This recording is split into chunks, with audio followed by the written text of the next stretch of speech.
لازم ہے. لیکن جہاں اسلام کا حکم موجود ہے وہاں ہم اپنی گورنمنٹ کے حکم کو, گورنمنٹ کو یہ اختیار نہیں ہے. اسی طرح 13 سال کی بچی کا نکاح, یہ اجازت کس نے دی ہے؟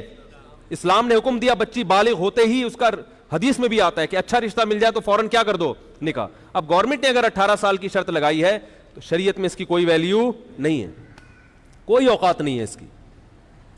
تو آپ کو اپنی بچی کے لیے اچھا. ہاں یہاں بھی ایک سوال ہے کہ میں حکومت سے یہ پوچھتا ہوں, جن لوگوں نے بھی 18 سال کا قانون بنایا ہے, 13 سال کی بچی میں پوری دنیا کے سائنسدان, میڈیکل ڈاکٹر جو ہے نا وہ متفق ہیں کہ اس میں سیکچول ڈیزائرز پیدا ہو جاتی ہیں.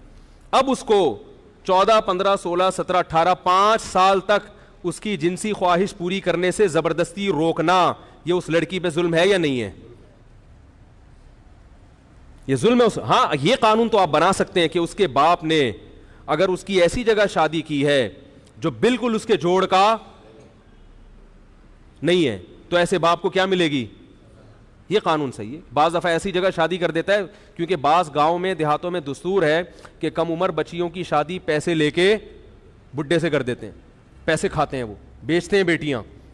اس پر تو قانون سازی ہونی چاہیے کہ بھئی تم نے بیٹی کا مفاد کیوں سامنے, اب پیسے کیوں لیے؟ بکتی ہیں لڑکیاں بہت سے علاقوں میں. یہ یقیناً اس حکومت اگر اس پہ سزا رکھے کہ جس باپ نے اپنی بیٹی کے بدلے میں پیسے لیے اپنی جیب میں ڈالے, وہ کہاں ہو جائے گا خادم حسین کے ساتھ, ہم اس کی تشکیل کر دیں گے یا اس کو یعنی جیل میں دے بھیج دیں گے. تو یہ قانون بالکل شریعت کے مطابق ہے کیونکہ اسلام میں حکم ہے ہم پلہ نکاح ہونا چاہیے بیٹی. لیکن سرے سے پابندی لگا دینا یہ کیا ہے؟ لڑکی پر کیا ہے؟ تو جن لوگوں نے پابندیاں لگائی ہیں نا باہر ملکوں میں, ان کے یہاں پھر لڑکیاں بوائے فرینڈ بناتی ہیں, دوستیاں لگاتی ہیں. تو ایسے قوانین کی کوئی ویلیو نہیں ہے. سمجھ میں آ رہی ہے بات کہ نہیں آ رہی ہے؟ تو حکومت کو چاہیے قانون بنانے سے پہلے اسلام کو بھی تھوڑا سا دیکھ لیا کریں, لوگ اس کو مانیں گے کہ بھی نہیں مانیں گے. اور قانون ایسا بنانا کہ لوگ نہ مانیں, پھر لوگوں میں بغاوت کا جذبہ پیدا ہوتا ہے, پھر وہ جو ماننے کی چیزیں اس کو بھی نہیں مانتے.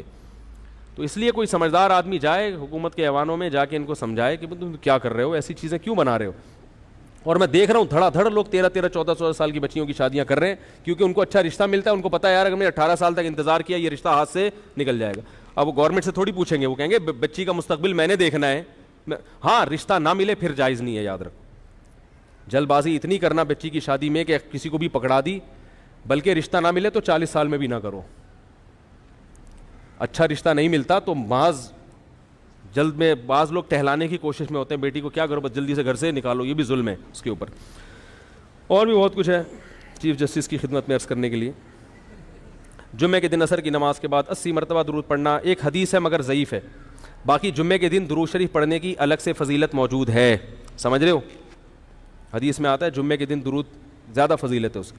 اگر کوئی بندہ عشاء کی نماز کے بعد نہ سو نہ سکے تو کیا نماز تو ہو جائے گی مگر ثواب کم ہو جائے گا. تہجد کا ثواب زیادہ اسی وقت ہے جب آپ سوئیں اور سو کے اٹھ کے تہجد پڑھیں. جناب داڑھی سے متعلق جانا جاتے ہیں اور جسمانی اور قدرت کی حساب سے داڑھی مکمل نہ آئی ہو تو اس کے بارے میں کیا حکم ہے, جبکہ گھر والے کہتے ہیں کہ داڑھی رات کو سوئے وغیرہ. اور بھائی جان داڑھی کاٹنا کسی صورت میں جائز نہیں, حرام ہے. جب تک ایک مٹھی داڑھی نہیں ہو جاتی آپ اس کو نہ کینچی لگا سکتے ہیں نہ بلیڈ لگا سکتے ہیں. گھر والوں کو کہہ رہے ہیں گورنمنٹ کی طرف سے کوئی چونکہ پابندی نہیں, لہٰذا گھر والے کہتے رہیں گے. اگر مسجد میں درس, ہم نے بتایا ہم اللہ کے پہلے غلام ہیں, باقی سب لوگوں کے ماں باپ کے بھی بعد میں ہیں, پہلے کون ہے؟ اللہ. اسلام نے ہمیں والدین کی اطاعت کا بھی حکم دیا, حکمرانوں کے ساتھ اچھے سلوک کا بھی حکم دیا. اسلام حکمرانوں کی توہین کی اجازت نہیں دیتا, لیکن اس کی بھی کیا ہیں؟ حدود ہیں. حکمرانوں کی بات کو ماننا چاہیے, ان کی عزت کرنی چاہیے, اور ان کی کوتاہیوں کو, ان کی ذاتی جو کوتاہیاں ہیں, یہ تو احادیث میں آتا ہے کہ بادشاہ ہے یا حاکم ہے, ذاتی طور پر جو بھی گناہ اس نے کیے ہیں وہ کس کے سپرد کر دو؟